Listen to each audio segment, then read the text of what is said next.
Welcome to the Belly to Belly podcast, where we explore in-person business-to-business marketing.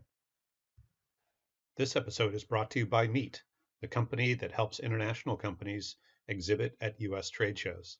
Check them out at meetroi.com. So maybe shifting up just a little bit. So clearly in all this, execution is really important, but before execution, there's got to be a good strategic plan. So can you walk us through the process of how do we develop the sort of a strategic plan ultimately that is both effective and also efficient or manageable? Because that we all sort of have dreams that are up here, but we have sort of bandwidth that may be somewhere below that. So maybe you could help walk us through the strategic planning process. Sure, but before I do that, I'll make a distinction. It's not only the bandwidth that your vision's here, but the bandwidth is here. It's also the market. Yeah, right. We've got a client that wants to be. They came to us and they're a commercial equipment reseller. And I asked him what success looked like to him, and he said, I want to be the biggest commercial reseller of equipment in the continental United States. And I said, great, no problem. That means you sell about 10 a year. And he said, what? No, I want to be selling hundreds. There's only 10 a year people buying. That's his market, right? We did work for a stunning office in Middletown, Connecticut. I mean, it's a beautiful office space. And he said, for the money we're spending, our phone should be ringing off the hook. Well, we did the research, and there's, 7 people a month looking for his type of commercial office space and he was dumbfounded. And he said, well, why did my competitors tell me that? I don't know. But sort of setting realistic expectations in that first phase. So step one is, what does success look like to you? Sure. Right? And it's extremely varied. I have a client who, if I get them more than 3 customers a year, they're buried. They can't handle it. That's what success looks like to them. I have another client who's expecting 70 to 80 purchases a day. Very different systems, very different goals. Right. Very different. So number one, setting realistic, what does success look like to you?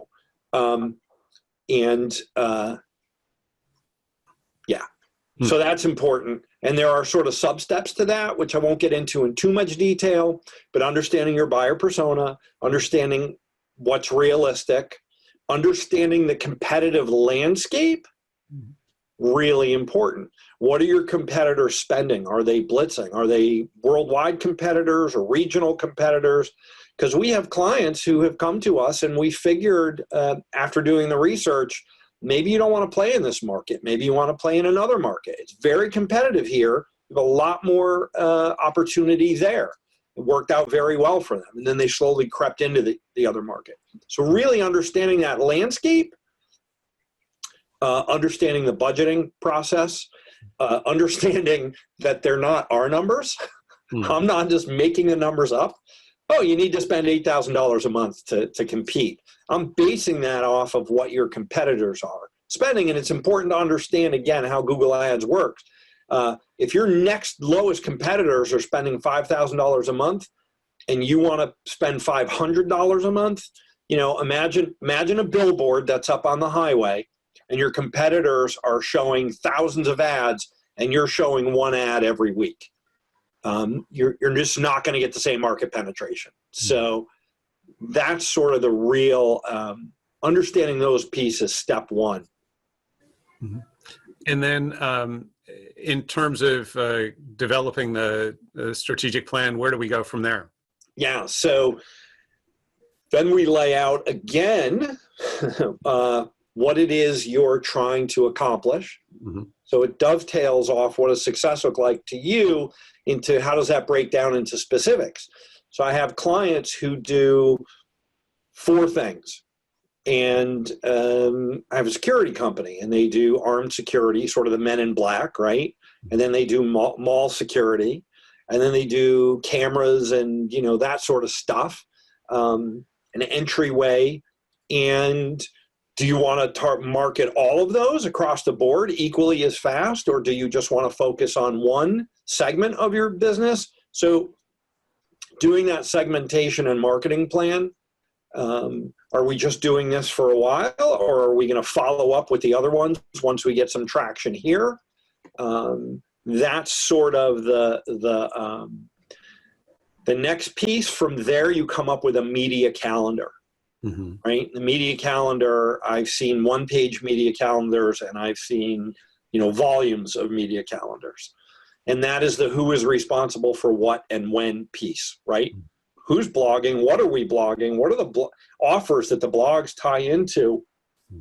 What are we doing before this trade show, after that trade show? All of that's defined.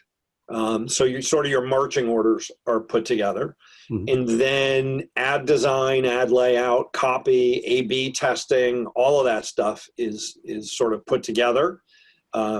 And you can do it in a manner where you crawl before you walk, walk before you run. Let's do this and then meet. But again, that media calendar is going to have your meetings set. So we do have some clients that are set it and forget it, right? They're hyper-local or regional. We're selling this product line to these states. That's it. We turn it on. We check the performance. We tweak the ads once every 45 to 60 days. If we find certain ads aren't performing well, we'll get rid of them and try to do more like the ones that are performing. So there's always some work. We're also checking budgets because new competitors show up, old competitors disappear. So there's constant work that needs to be done, but that's really what you're paying your agency to do, or hiring a full-time person to manage that for you. However you're accomplishing it. Two other questions on the plan. So where in the process, because obviously there are tons of different modes, and primarily the modes are driving traffic to your website, but there may also be some direct contact like e-news and whatnot. Or conversion type tools like an e-news. But when in the process are you selecting what modes you're going to be utilizing, and whether it's Google Ads or e-news or whatever it might be? So the research, the competitive analysis will tell you. So again, in the early days, you were sort of, well, let's try it all and see what works. Now, if you're again, whether you're using internal resources or outsourcing, the person you hire or your agency should be able to tell you what your competitors are doing. And so if you know what your competitors are doing and they've been doing it a while, there's tools that tell us this company has been spending roughly $7,000 a month for 3 years. Well, would they continue to spend that money if they weren't seeing, right? It's a fairly solid, educated guess that it's working for them. Got it. Thank you for joining us on today's podcast. Feel free to reach out if you have any questions or we can be of any service. Like us if you'd like to stay in the know on current episodes.